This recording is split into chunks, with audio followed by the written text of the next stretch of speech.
In this video, we're going to be talking about how to find limits algebraically. There are three possible methods. The first method is the easiest. If a function is continuous at the input at which the limit is approaching, then you can use this direct substitution method where you simply just substitute that c value into your inputs on your function, simplify, and you get your final answer. So if I plug -2 into this and I cube it, I get -8. If I plug -2 into here and I square it, I get 4, and 4 times 2 is +8. And if I subtract 1, then I get -1 up top. On the bottom, if I substitute -2 here, -3 times -2 is +6, and 5 plus 6 is 11. So our final limit answer as x approaches -2 is -1/11. Sometimes when you try and substitute, you get what's called the indeterminate form, and that's where you either get 0 on the bottom or 0 on the top and the bottom. And if we get a 0 on the bottom of a fraction, that's an undefined value, so our substitution method is not working for us. Here's an example where that happens. If I try and substitute 1 in directly without doing anything else, on the bottom I have 1 minus 1, which is 0. And on the top, I also have 1 minus 1, which is 0. So I get this indeterminate form. And that is a good clue to let us know that direct substitution is not going to work. We're going to have to use some fancier methods. And if you get that indeterminate form, there are two more methods that you can use. One is that we can try and factor. If you have any sort of polynomials that you can factor and cancel their common factors. For instance, x squared minus 1 factors into x minus 1 times x plus 1. And we have these common factors on top and bottom. We can cancel those. They go away or they become 1. And so we're just left with the limit as x approaches 1 of the function x plus 1 over 1. Now, since we canceled those common factors, we can try and substitute again. If I plug 1 in now, I get 1 plus 1 on top, which is 2, and 2 divided by 1 gives us a final answer of 2. If you try and factor and you try and substitute and it still doesn't work, you get this indeterminate form. It may be that the limit doesn't exist.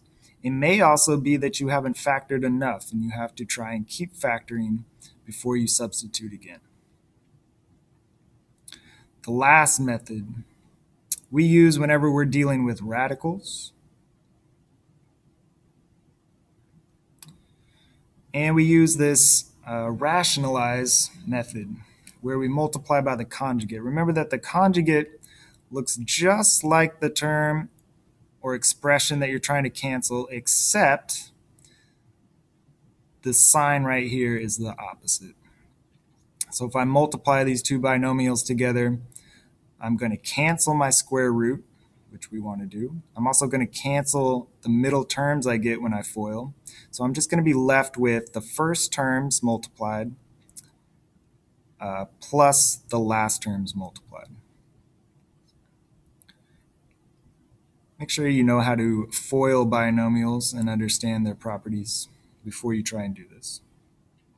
So on top, if I'm multiplying these two things together, and I know I want my conjugate to be x squared plus 9, or I'm sorry, the square root of x squared plus 9 plus 3, because I know I want that square root to be canceled. So as I distribute here, I'm multiplying my first terms together. If I multiply square root times the square root goes away, and I'm just left with what's underneath. So I'm just left with x squared plus 9. If I go ahead and I keep FOILing or keep distributing, I'm going to multiply this square root times +3 and this -3 times that square root, and we're going to end up with opposite expressions, and they're going to cancel each other. So the last thing we have to do is multiply our last terms, -3 and +3, and we get -9. So when we FOIL or distribute this top row, I'm left with x squared plus 9 minus 9. On the bottom, I don't want to multiply through quite yet, because what's going to end up happening if I do that is I'm going to have to factor something out in order to keep canceling. So don't do that. Just put them together using parentheses. X squared times this quantity, just stick it together right there. Because watch what happens. On top, we got 9 minus 9, which is 0. It goes away. It leaves behind x squared. I can see that I have common factors on top and bottom. They're going to cancel, go away, and just become 1. And then I'm left with the square root of x squared plus 9 plus 3 on the bottom. Now I can go back and instead find the limit as x approaches 0 of this function, this version of our function. And if I substitute 0 in, I'm squaring 0, which is 0, which leaves the square root of 9. Square root of 9 is 3, and 3 plus 3 gives me 6 in the denominator position, so my final limit answer is 1/6. If you try this technique and you again get that indeterminate form 0 over 0 or just 0 on the bottom, it means that you didn't do it correctly. You need to try again, or that the limit does not exist. So good luck using algebra or algebraic methods to find limits.